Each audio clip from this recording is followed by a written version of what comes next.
మనం ఈరోజు మాట్లాడుకోబోయే ఒక గుడి ప్రాంగణం, ఆ యొక్క ప్రసిద్ధి ఈరోజు తెలుసుకుందాం.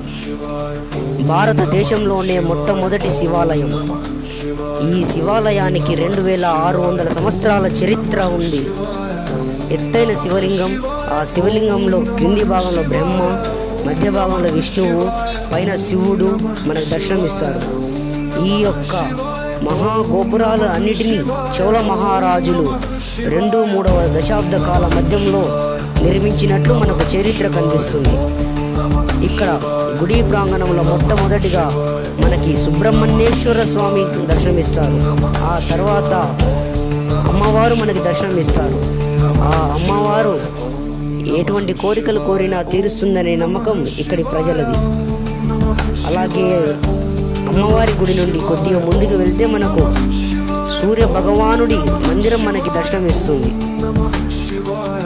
ఆ సూర్య భగవానుడు ప్రతి ఉదయం ఎటువంటి కోరిక కోరినా ఇస్తాడని అక్కడి భక్తులు చెబుతూ ఉంటారు.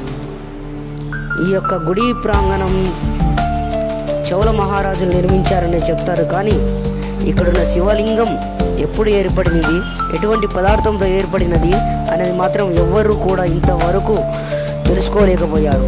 అలాగే గుడిలోకి మనము ప్రవేశించగానే మొట్టమొదటిగా విఘ్నేశ్వరుడు, ఆ తర్వాత ఒక శివలింగం మనకు దర్శనమిస్తుంది. వైకుంఠ ఏకాదశిలో మనకు సంవత్సరానికి 10 రోజులు లేదా ఒక్కరోజు మాత్రమే మనకి వైకుంఠ ద్వార దర్శనం లభిస్తుంది. కానీ ఈ యొక్క దేవాలయం ప్రత్యేకత ఏమిటంటే మనం వెళ్ళేదే వైకుంఠ ద్వారం ద్వారా వెళ్తాము. ప్రతిరోజు కూడా దేవుడికి ఎడమవైపు నుండి దర్శనానికి అనుమతిస్తారు. ఇక్కడ దర్శనం కొరకు ఎటువంటి టికెట్ కూడా ఉండదు. ఉచిత దర్శనాన్ని నిరంతరం భక్తులకు అందిస్తున్నారు. ఈ యొక్క గుడి ప్రాంగణాన్ని మనం గమనించినట్లయితే ఈ స్తంభాలు, ఈ యొక్క రాతి శిల్పాలు అన్నీ కూడా చోళ మహారాజుల నాటి కాలం నాటివని మనకు స్పష్టంగా తెలుస్తున్నది. ఆ యొక్క కట్టడాలు, ఆ యొక్క శిల్పాలు, ఆ యొక్క అలంకారాలు అన్నీ కూడా మనకి చోళ మహారాజు కాలంలో ఎలాగైతే నిర్మిస్తూ ఉన్నారో ఆ చోళ మహారాజులు, ఆ కుటుంబీకులు 2-3వ దశాబ్దములలో పాలించినటువంటి రాజులు నిర్మించిన ఈ గుడి మనం చూసుకున్నట్లయితే ముఖద్వారం నుండి వెనక వైపుగా గుడి ఉంటుంది. ఈ గుడి పైన ఏనుగుకి వెనక వైపు ఉన్నటువంటి భాగంలో మనకి ఈ గుడి దర్శనమిస్తుంది.